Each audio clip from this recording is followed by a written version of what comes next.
Kristen Stacy, and this is Catherine Troutman, and we can't be more thankful to have this many people as part of our community here. Turn it up.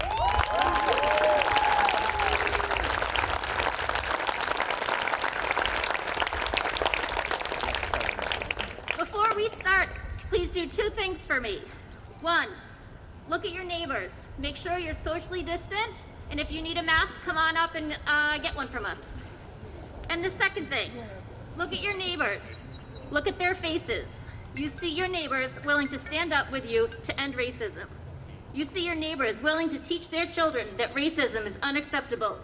We are a community working together to make change. We also want to thank community leaders, Senator Becca Rausch, Select Person Kevin Calcutt, Fire Chief Aaron Kinney, Dr.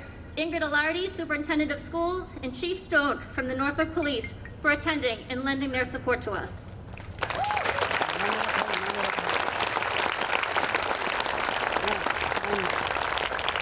This has been a very upsetting few weeks, but for our fellow citizens of color, this has been going on long before George Floyd's murder.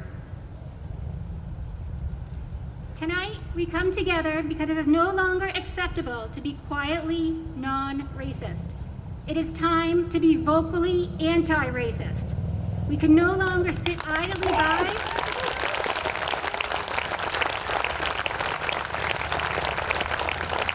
We can no longer sit idly by while people of color are discriminated against and they're killed because of the color of their skin. Tonight, we come together to say enough. Tonight we come together to say that Black Lives Matter.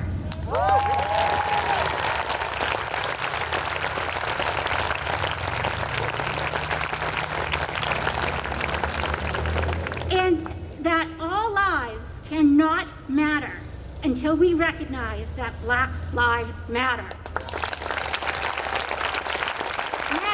Now, I know, you're probably asking yourself, what do these two white women know about racism or being black? And the answer is nothing. But we are here to listen, we are here to learn, and we must do better. All of us must do better.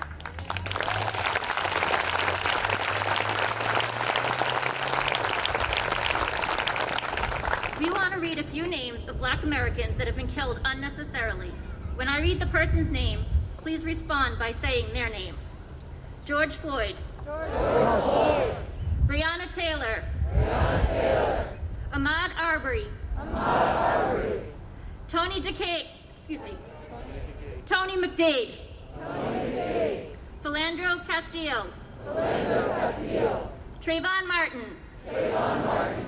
Tamir Rice. Tamir Rice. Eric Garner. Eric Garner.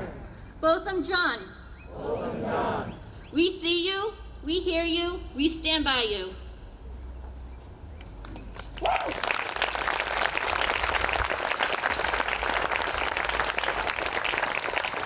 So we have some amazing young people who want to share a few words and their experiences with racial injustice. So can you please welcome our first speaker? Her name is Maya Mitchell.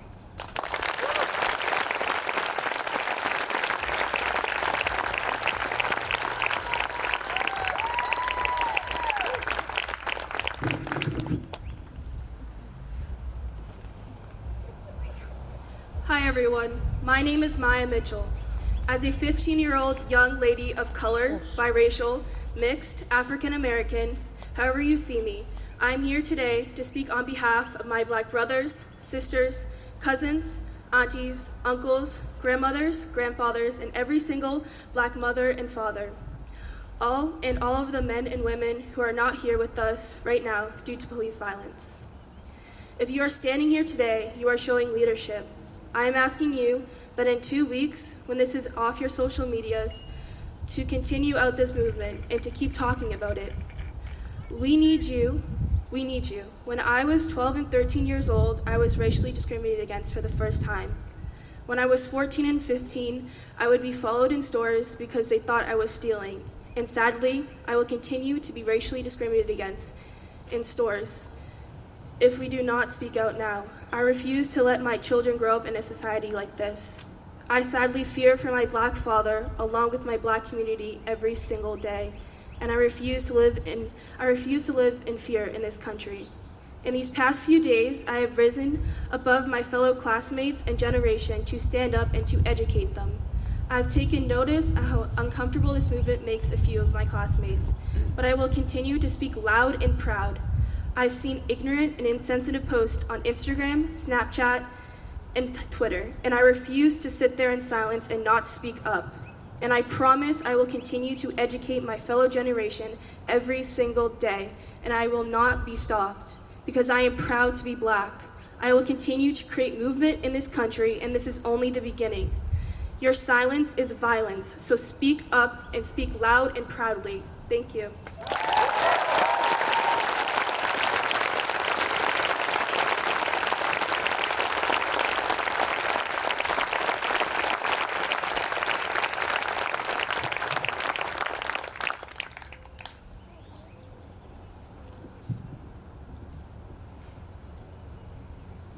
Okay, so now we're going to hear from Jamil Siddiqui.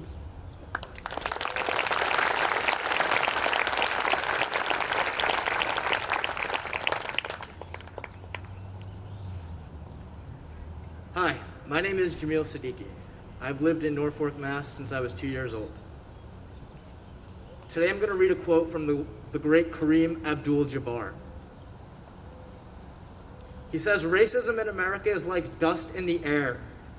It seems invisible, even if you're choking on it, until you let the sun in. Then you see it's everywhere. As long as we keep shining that light, we have a chance of cleaning it wherever it lands. But we have to stay vigilant, because it's always in the air." Thank you.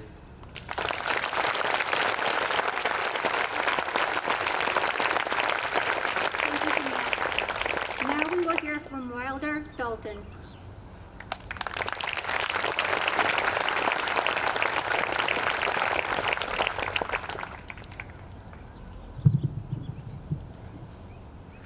At first, I'd like to say that I wasn't initially going to speak today. I don't have anything to say. I'm a highly privileged white person who has lived all of his years in an idealized suburbia. But then I realized that exact awareness and privilege gives me a chance to speak for those who are voiceless today. For all of the Black men and women killed under the guise of justice. A voice for the generations of freedom fighters who died before they could see a nation of true equality. For that reason, I'll be reading a poem by the brilliant Langston Hughes, a scholar, poet, and one of the first people of color to attend Lincoln University. As I read this poem, each and every one of us should be filled with sadness and shame, but above all, a burning spirit to make America what it should be today. The sad fact is, the pain and struggle in an art piece from nearly 100 years ago rings as true today as it did in 1935. As Hughes said, and is the name of this poem, "Let America be America again," by Langston Hughes. Let America be America again. Let it be the dream it used to be. Let it be the pioneer on the plain, seeking a home where he himself is free. America was never America to me. Let America be the dream the dreamers dreamed. Let it be that great, strong land of love, where never kings connive nor tyrants scheme that any man be crushed by one above. It was never America to me. Oh, let my land be a land where liberty is crowned with no false patriotic wreath, but opportunity is real and life is free. Equality is in the air we breathe. There's never been equality for me, nor freedom in this homeland of the free. Say, who are you that mumbles in the dark? And who are you that draws your veil across the stars? I am the poor white, fooled and pushed apart. I am the Negro bearing slavery's scars. I am the red man driven from the land. I am the immigrant clutching the hope I seek and finding only the same old stupid plan of dog eat dog, of mighty crush the weak. I am the young man full of strength and hope, tangled in that ancient endless chain of profit, power, gain, of grab the land, of grab the gold, of grab the ways of satisfying need, of work the men, of take the pay, of owning everything for one's own greed. I am the farmer, bondsman to the soil, I am the worker sold to the machine. I am the Negro, servant to you all. I am the people, hungry, humble, mean. Hungry yet today, despite the dream. Beaten yet today, O pioneers, I am the man who never got ahead. The poorest worker, bartered through the years.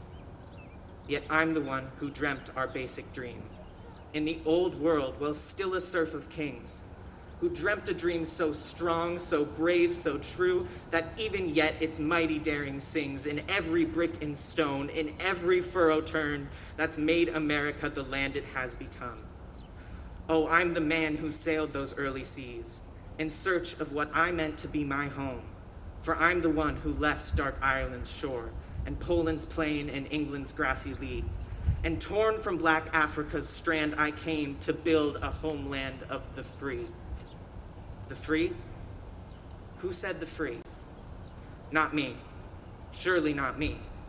The millions on relief today, the millions shot down when we strike, the millions who have nothing for our pay, for all the dreams we've dreamed, all the songs we've sung, all the hopes we've held, and all the flags we've hung, the millions who have nothing for our pay, except the dream that is almost dead today. Oh, let America be America again, the land that never has been yet, and yet must be the land where every man is free, the land that's mine, the poor man's, Indians, Negroes, me, who made America, whose sweat and blood, whose faith and pain, whose hand at the foundry, whose plow in the rain, must bring back our mighty dream again. Sure, call me any ugly name you choose. The steel of freedom does not stain.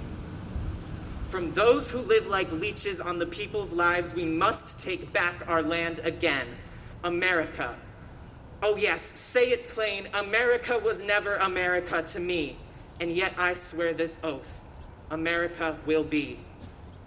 Out of the rack and ruin of our gangster death, the rape and rot of graft and stealth and lies, we the people must redeem the land, the mines, the plants, the rivers, the mountains, and the endless plain, all the strength of these great green states, and make America again.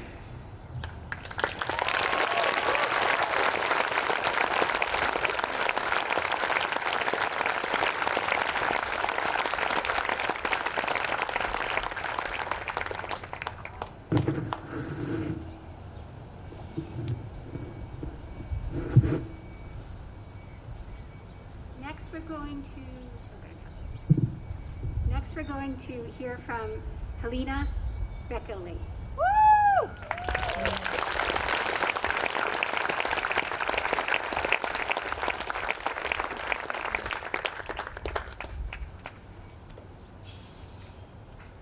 I had my first encounter with racism when I was in kindergarten.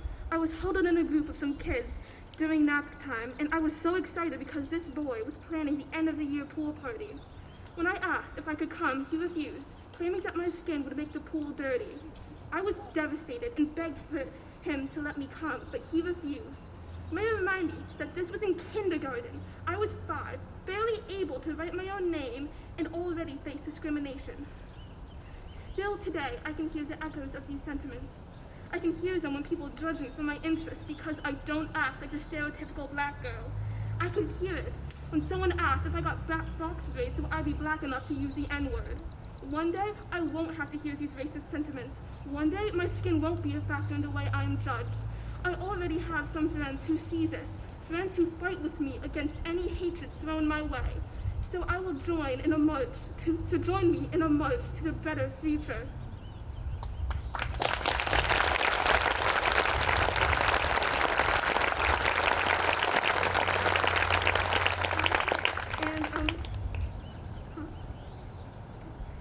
I'm also going to be singing a song. In the hymnal book, singing the living tradition, it was named after Steve Biko, an a South African activist. He died in police custody after being beaten to death by 5 officers. There is more, somewhere. There is more love somewhere. I'm gonna keep on till I find it. There is more love somewhere. There is more hope somewhere. There is more hope somewhere. I'm gonna keep on till I find it. There is more hope somewhere. There is more peace somewhere. There is more peace somewhere. I'm gonna keep on till I find it. There is more peace somewhere. There is more love somewhere.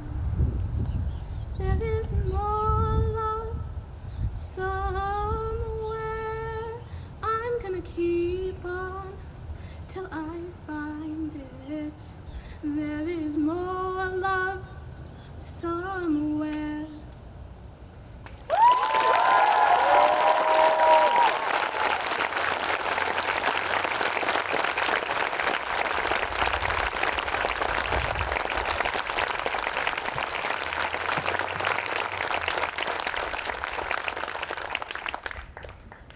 Okay, we will now hear from Taya Cisse and Rashinda Cisse. Rashida.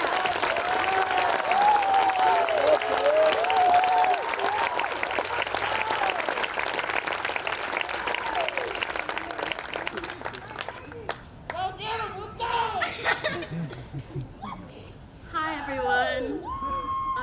I just wanted to say thank you for having me up here. I'm going to introduce myself. My name's Rashida. Some of you know me, some of you don't know me, but if you don't know me, hi. So I grew up here. I went to the HOD. I went to the Freeman Centennial. I went to the middle school, and I went to the high school. So I've witnessed the love and the support that this community has.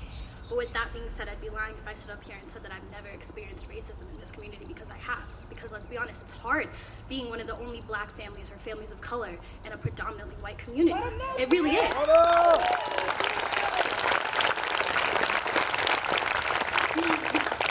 You can no longer turn a blind eye and ignore it because it doesn't pertain to you.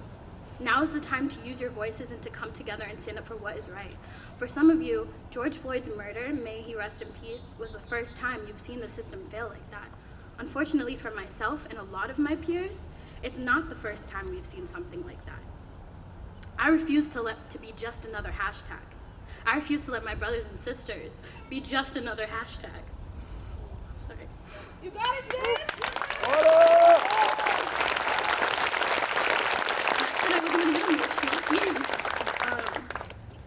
There should not be a target on my back because of the color of my skin. This is a human rights issue.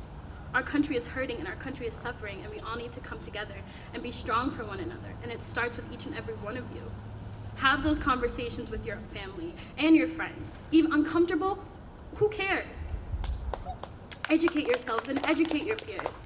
My parents have always taught me that they can take everything from you. They can strip you bare, but they can never take away your education and your thirst for knowledge. Tamir Rice, Sandra Bland, Philando Castile, Eric Gardner, DJ Henry, Breonna Taylor, and Michael Brown are just a small percentage of the names on the list of people that have been failed by the system. So I urge you to become familiar with these names and to educate yourself about their stories, because the conversation does not stop today. It starts today. Thank you.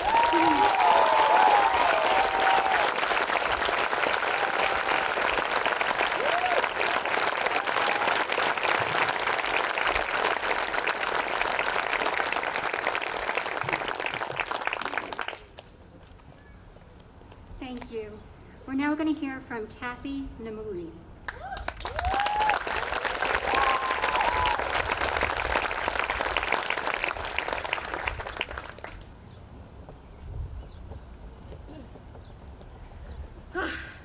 Hi everyone. Some of you guys probably know me, but maybe not everybody does. I grew up right here like right in this very spot. I was always in the Friends of Norfolk Library. Shout out to the librarians. It was great. Like, I loved living in Norfolk. I rode my bike. Like, it was the perfect place to me. And, I forgot I wrote something.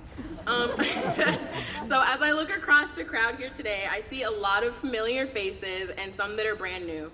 But above all, I definitely see a community of people willing to stand together for justice. So give yourselves a round of applause. So growing up in Norfolk, I always knew I was different, but I became painfully aware of this difference when I was in high school. The year was 2014, and I'm never gonna forget, it was July 17th, 7 days after my birthday, when I saw the video of Eric Gardner, and he died at the hands of police in a chokehold. And at first, I couldn't believe that, somebody would die in police custody like that. But then I saw the video myself, and I saw how he used his last breath to say he couldn't breathe. And that just really stuck with me because I'm asthmatic, so sometimes I can't breathe, and it is like the worst feeling when you can just feel your throat closing, and you can't breathe. And if you don't have that medicine, you're gonna die. But he died at the hands of police.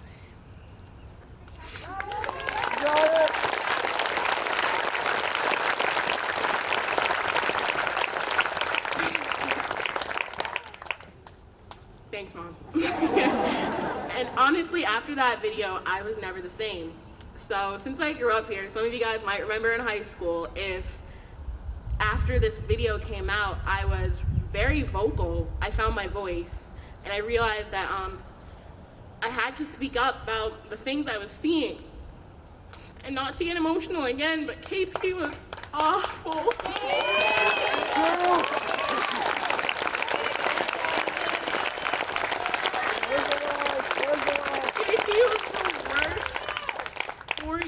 Of my entire life. And it was because I was going through so many small microaggressions. And when a microaggression is little things that they're gonna say, like, you would be so beautiful if only if you would do something with that hair, or you'd be so beautiful if you would just stop talking about all those black issues. Or when Black History Month came along and I was upset about learning about Martin Luther King and Rosa Parks and Malcolm X for the 10th time, but they didn't tell me about Medgar Evers, and they didn't tell me about the bombing of Black Wall Street and how there's so much other black history we have that we don't get to see.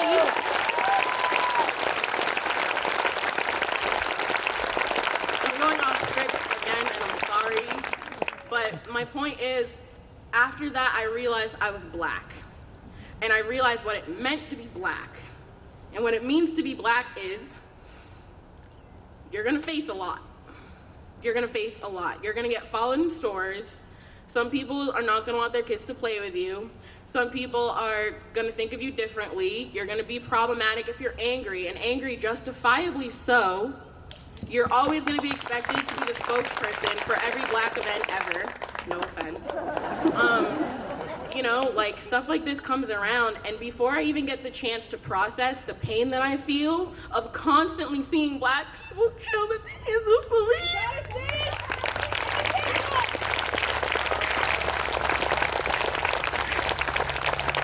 before I even get the chance to cry, I have to stand up here and I have to tell you all how I feel because I've been given an opportunity to do so.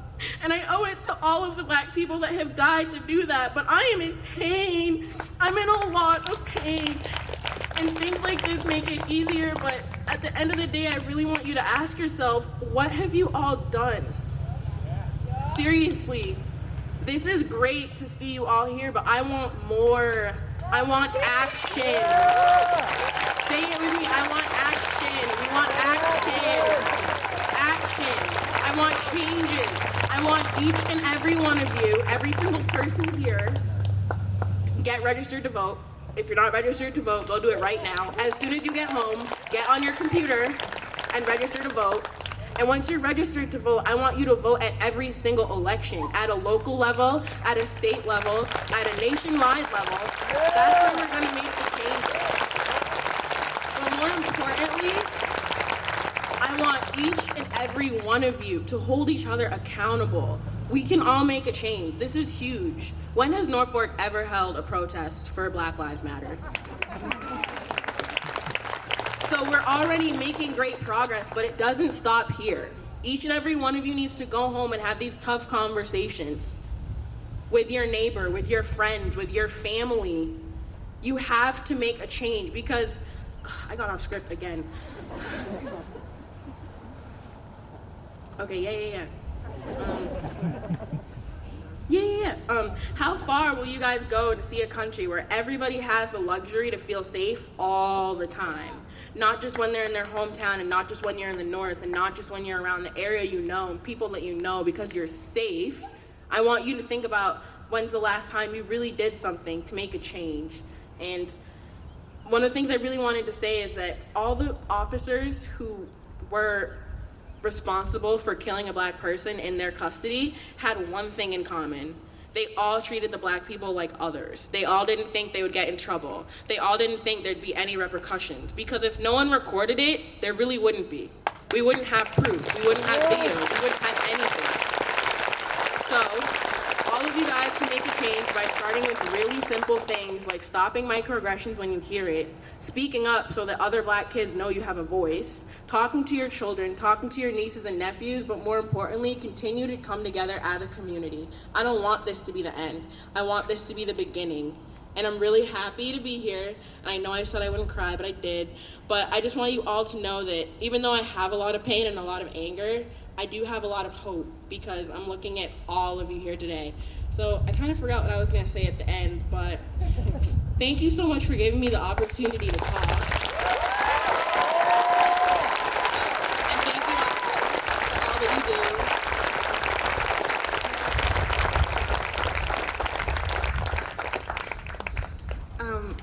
Hello, everybody. I didn't think I was going to be saying anything, but my name is Rosette Kintu, and I came from East Africa, Uganda.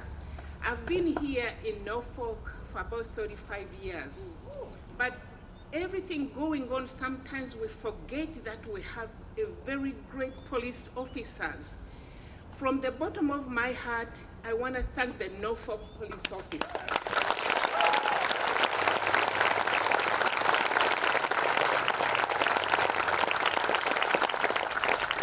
See, we lived in Franklin before we got a house, and I want to thank the Franklin police officer, Walpole, all the police officers here. We've never experienced anything like this, and it can be such a terrible, hard job.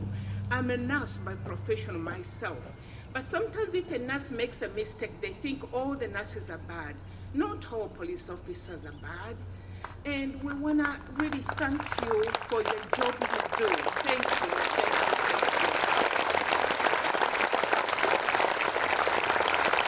And also, when I look at the group that's here, I see very few Black people in here. But you are all white people. You left your homes, you left your times. I see everybody with those signs, Black Lives Matter, and I'm Black, and this is for me, and I want to thank you. Thank you, thank you.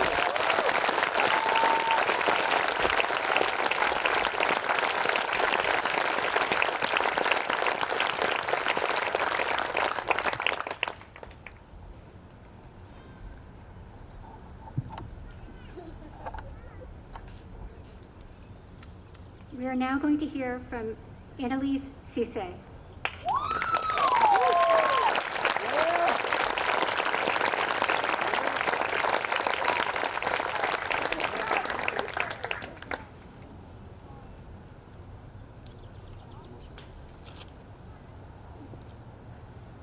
I'd first like to take a minute. Can we thank every Black and brown person who got up here and took the time to speak to a crowd of white people about their experience?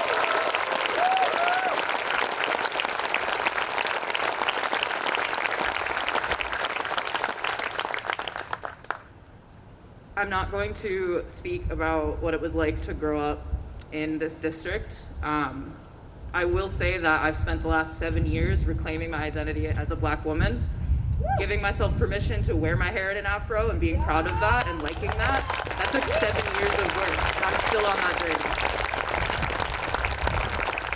I want to keep this short and sweet because I think this time calls for immediacy and clarity.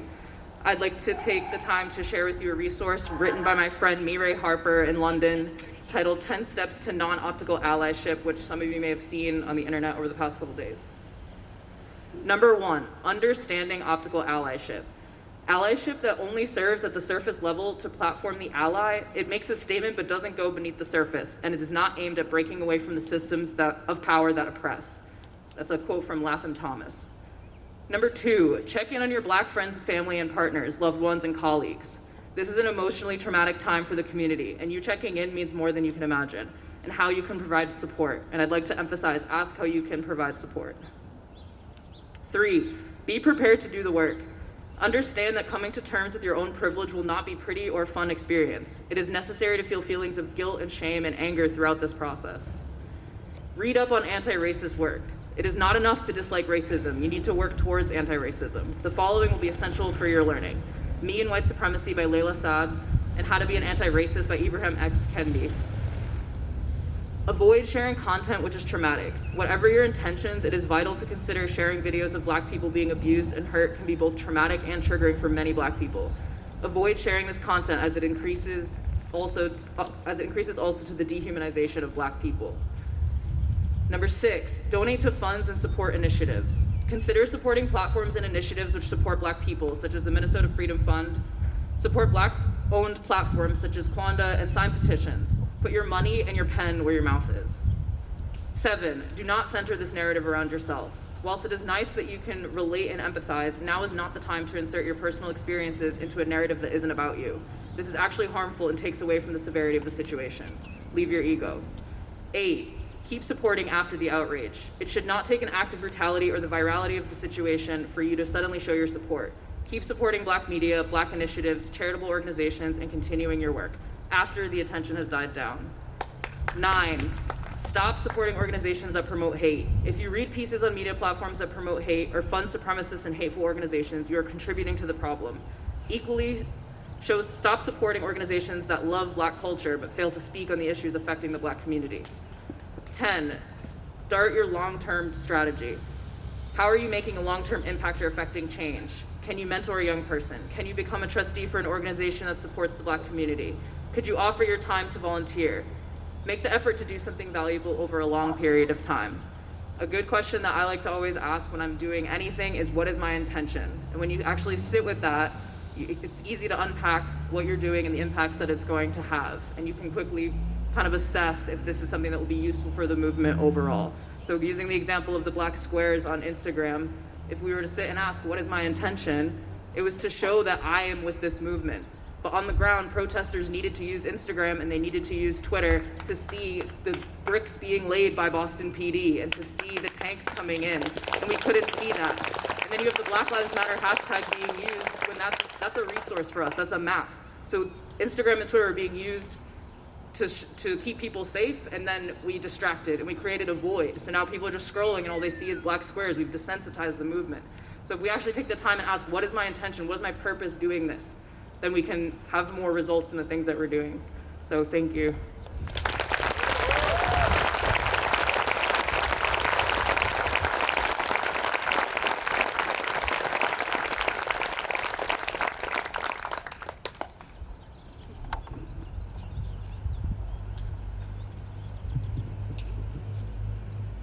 Thank you to everyone who spoke. That was so courageous and so moving, and thank you. So let's give them all one last round.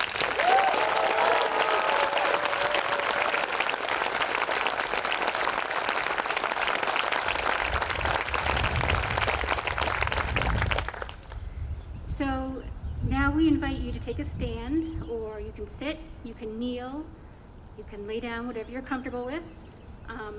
We're going to be in silence for 9 minutes in honor of George Floyd and the countless victims of racial injustice.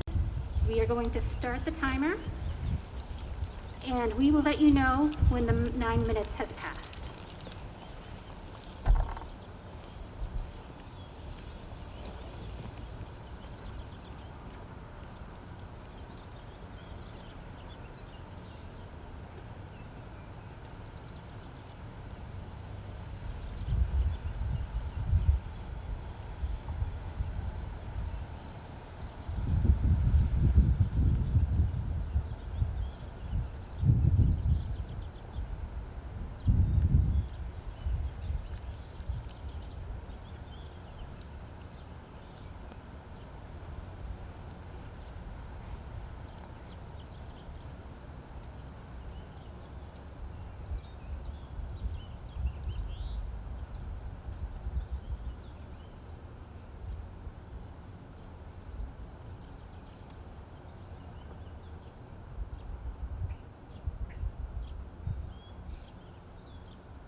9 minutes is a long time.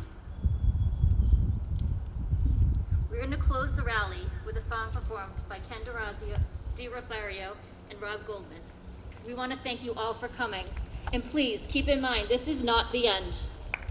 This is not the end.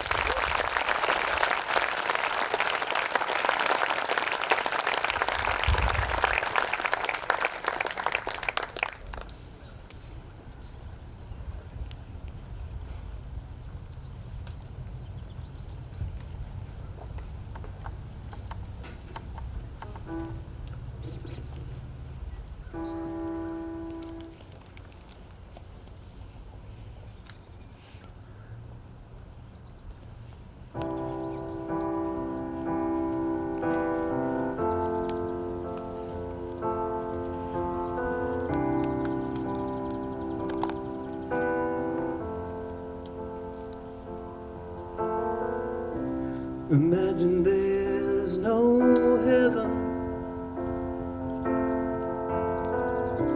It's easy if you try.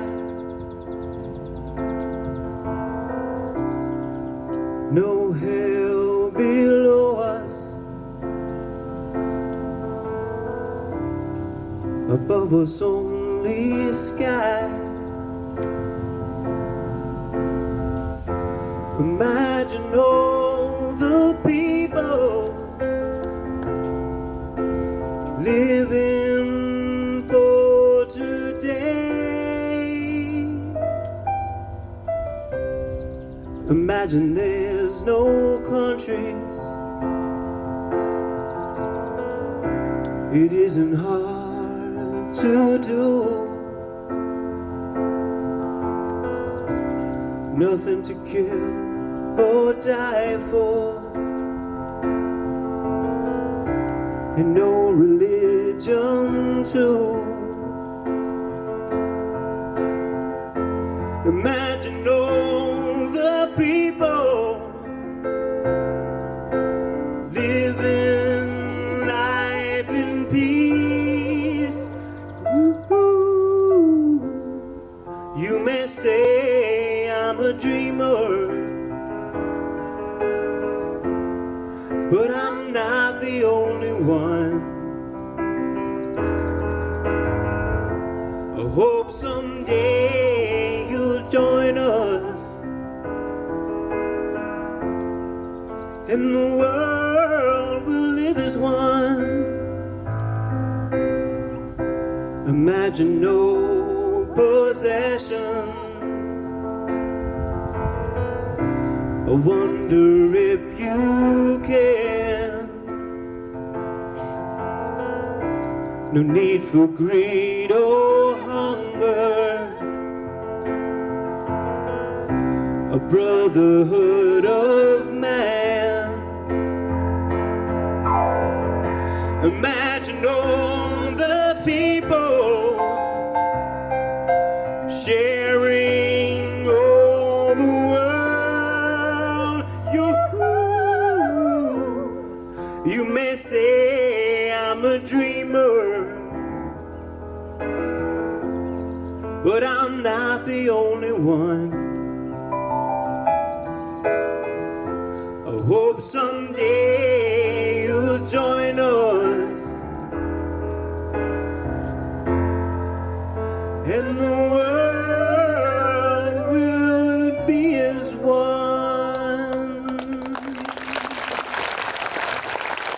Thank you all for coming.